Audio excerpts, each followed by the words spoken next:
then I will tell you so. They are there to see, if you believe. Trolls and lizards and fairy kings, birds that talk and fish that sing. And if your heart is true, then you will find them too. In every wish and dream and happy home, you will find the kingdom of the gnomes.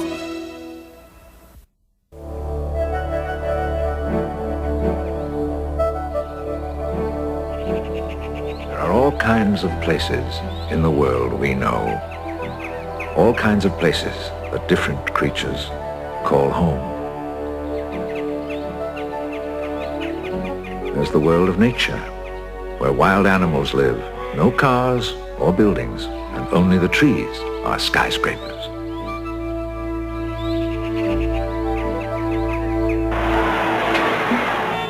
Then there's the man-made world of the cities, built of concrete and steel, glass and chrome. Cities are exciting. They're crowded and noisy, with people rushing everywhere. And sometimes they're too crowded and too noisy, with people in too much of a rush.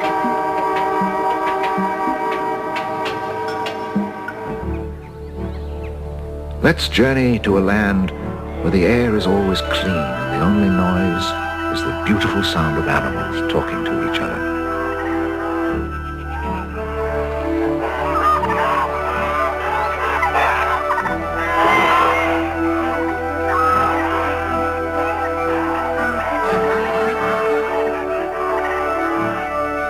We can't understand what they're saying, but there are some special little beings out there who can. They're called the gnomes. The animals are their neighbors, and their neighborhood is the world.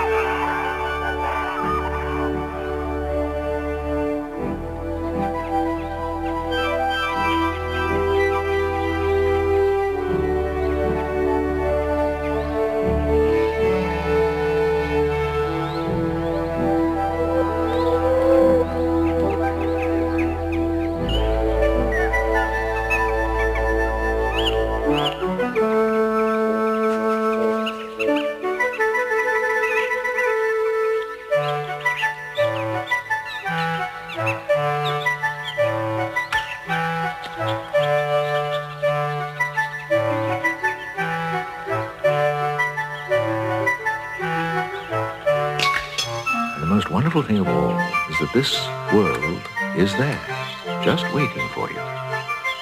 So come with me to the world of the gnome.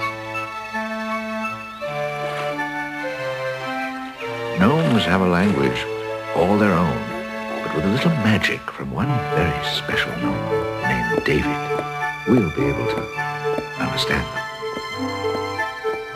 What? You've never seen a gnome? Well, they're all around us. Just take a closer look.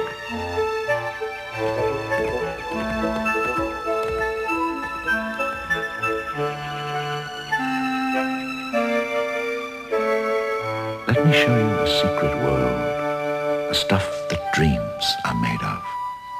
They're little people with full-sized hearts. There's nothing to be afraid of.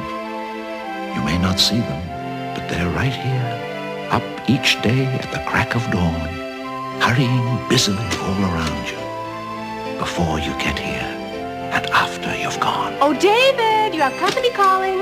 I thought so. Send them right in. Welcome. Come in, come in. Don't be shy. We're not very formal here. Yeah.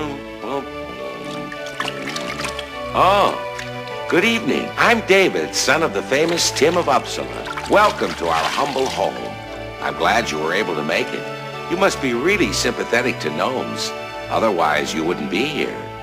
This, I know, is the first time you've met us, but we know you humans very well. There's some things I've been meaning to talk to you about. What's the idea of coming into our peaceful forests and blasting away with your noisy guns at every animal you see? And of course, you make the water so dirty the fish can't live in it. And the air so full of smoke, nobody can breathe. Come on, you sleepyheads. Mice aren't supposed to sleep all the time. Are you ready for your supper? Oh, but I know it's not your fault. You're too young to do things like that. Anyhow, we gnomes wouldn't hurt a fly, and we try to help our friends when they're in trouble. I think maybe we could help you, too, if we got to know each other better. Perhaps some of our love and respect would rub off on you. Love for our fellow creatures, respect for the beautiful planet we share. Yes! That's really why I invited you here today. Isn't it time we got together? Let's try to clean things up a little bit. Here's your towel, David. Thank you. There's several kinds of gnomes. Most of them live in a forest like me, so we're called forest gnomes.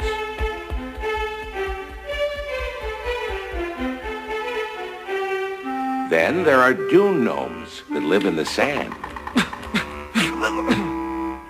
This is a garden gnome. He's a regular fuss budget. Trespassers! This busy gentleman is a house gnome. There aren't many like him. Hello. Goodbye. And lastly, we find my distant cousin, the Siberian gnome.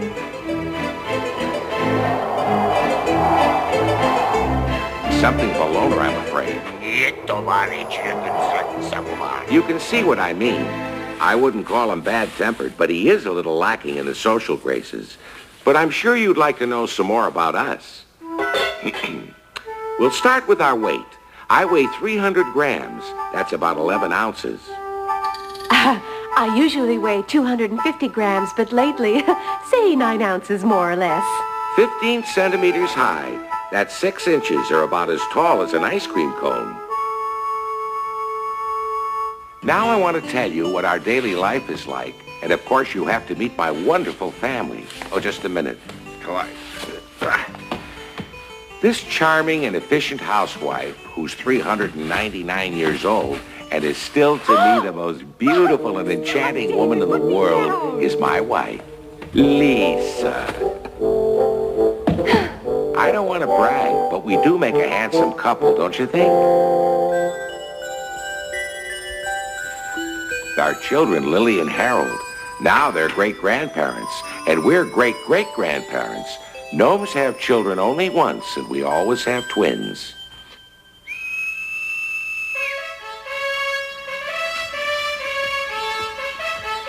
This is Swift, our faithful friend, the fox. He's always ready to carry Lisa and me anywhere in the world. I help him scratch in places he can't reach. We gnomes may be small, but we're 7 times stronger than a human being.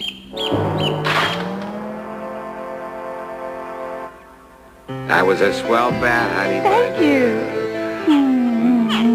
you. We rub noses to show our affection for each other.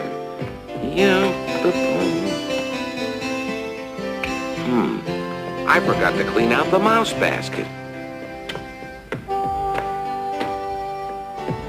This is our watchman, Cricket. His name is Corky.